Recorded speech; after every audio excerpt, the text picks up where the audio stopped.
আজ থেকে প্রায় 170 মিলিয়ন বছরেরও বেশি সময় ধরে এক ভয়ঙ্কর প্রজাতির আধিপত্য ছিল এই পৃথিবীতে। সেই প্রজাতি হলো ডাইনোসর। গ্রিক শব্দ ডাইনোসরের আক্ষরিক অর্থ হলো ভয়ঙ্কর টিকটিকি। 1841 সালে প্রথম ডাইনোসর জিম্বাস আবিষ্কারের পর এই শব্দটি ব্যবহার করা শুরু হয়।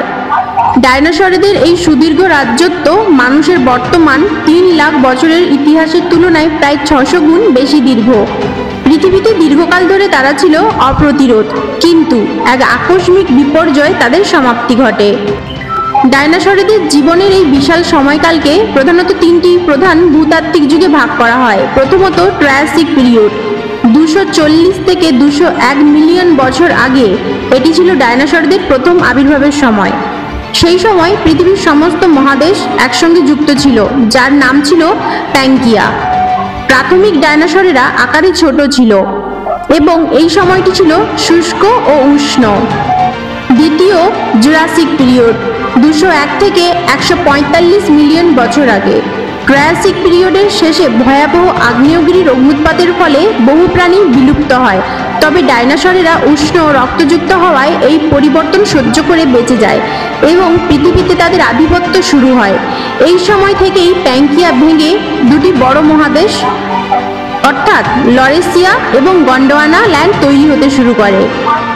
তৃতীয়ত ক্রিটেসিয়াস পিরিয়ড, 145 থেকে 66 মিলিয়ন বছর আগে। এটি ছিল ডাইনোসরদের স্বর্ণযুগ। এই সময় তাদের বৈচিত্র্য ছিল সর্বোচ্চ। টিরেক্স এবং ট্রাইসেরাটপসের মতো বিখ্যাত ডাইনোসরেরা এই যুগেই বসবাস করত। মজার বিষয় হলো টিরেক্স জুরাসিক যুগে নয়, ক্রিটেসিয়াস যুগের শেষের দিকে এসেছিল। টিরেক্স এবং জুরাসিক পিরিয়ডের মধ্যে সময়ের পার্থক্য প্রায় 80 মিলিয়ন বছর।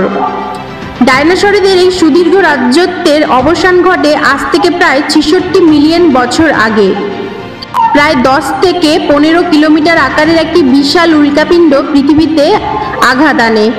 এটি মেক্সিকোর ইউকাটান উপদ্বীপের চিসকুলুপ অঞ্চলে পতিত হয়। উল্কাপিণ্ডের আঘাতে 180 কিলোমিটার ব্যাসের এক বিশাল গর্ত তৈরি হয়। বিস্ফোরণের শক্তি ছিল হিরোশিমা নাগাসাকির অ্যাটম বোমার চেয়ে 1 বিলিয়ন গুণেরও বেশি। এর ফলে বায়ুমণ্ডলে প্রচুর ধূলিকণা ও সালফার গ্যাস ছড়িয়ে পড়ে, যা প্রায় 1 বছর ধরে সূর্যের আলো পৃথিবীতে পৌঁছাতে বাধা দেয়।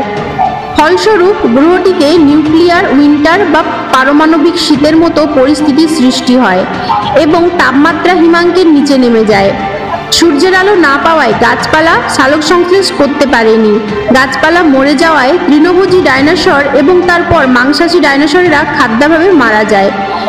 এই বিপর্যয়ে পৃথিবীর প্রায় 70%-এরও বেশি প্রাণী এবং উদ্ভিদ প্রজাতি বিলুপ্ত হয়ে গিয়েছিল।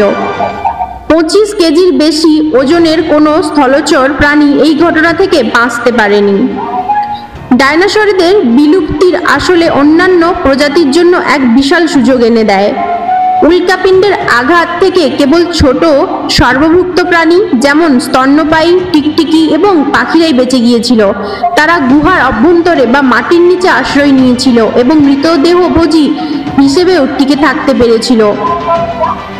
ডাইনোসরদের বিলুপ্তির ফলে তৈরি হওয়া বিশাল শূন্যস্থান পূরণ করতে স্তন্যপায়ী প্রাণীরা দ্রুত বিকশিত হয়ে শুরু করে। ঘোড়া, তিমি, বাদুড় এবং প্রাইমেট এর মতো প্রাণীদের বিকাশ এই যুগেই শুরু হয়। ঐতিহাসিকরা মনে করেন এই উল্কাপিণ্ডের আঘাতেই পরোক্ষভাবে মানুষের উত্থানের পথ তৈরি করেছিল। মজার ব্যাপার হলো উঠতে পারা ডাইনোসরেরাই ছিল একমাত্র ডাইনোসর গ্রুপ যা টিকে ছিল। তারাই ধীরে ধীরে বিবর্তিত হয়ে আজকের পাখি বা পক্ষী প্রজাতিতে পরিণত হয়েছে। বিজ্ঞানীরা মনে করেন টিরেক্সের সবচেয়ে নিকটতম জীবিত আত্মীয় হলো আজকের গৃহপালিত মুরগি। ষষ্ঠ বিলুপ্তি এবং ভবিষ্যৎ সতর্কতা। ডাইনোসরের বিলুপ্তির ঘটনা আমাদের জন্য এক ঐতিহাসিক শিক্ষা। বিজ্ঞানীরা মনে করেন উল্কাপিণ্ড নয়, বরং মানুষের কার্যকলাপের কারণে পৃথিবীতে ইতিমধ্যেই ষষ্ঠ গণবিলুপ্তি শুরু হয়ে গেছে। বন ধ্বংস, দূষণ এবং পরিবেশের ক্ষতির কারণে বর্তমানে প্রজাতির বিলুপ্তির হার সাধারণ হারের চেয়ে প্রায় 1000 গুণ বেশি। ডাইনোসরদের মতো ক্ষমতারোধ প্রাণীর ইতিহাস থেকে শিক্ষা নিয়ে আমাদের বুঝতে হবে, যদি পরিবেশ ধ্বংস চলতে থাকে তবে একসময় মানুষের অস্তিত্বও হুমকির মুখে পড়তে পারে।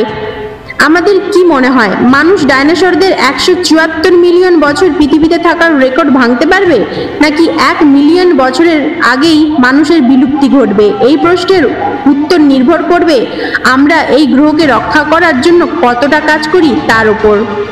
আপনাদের কি মনে হয় অবশ্যই তা কমেন্ট বক্সে জানাবেন, এবং এই তথ্যের ভিডিওটি যদি আপনাদের ভালো লেগে থাকে তাহলে অবশ্যই ভিডিওটিকে লাইক কমেন্ট শেয়ার করতে ভুলবেন না। আর নতুন হলে চ্যানেলটিকে সাবস্ক্রাইব করে বেল আইকন অন করে দিন।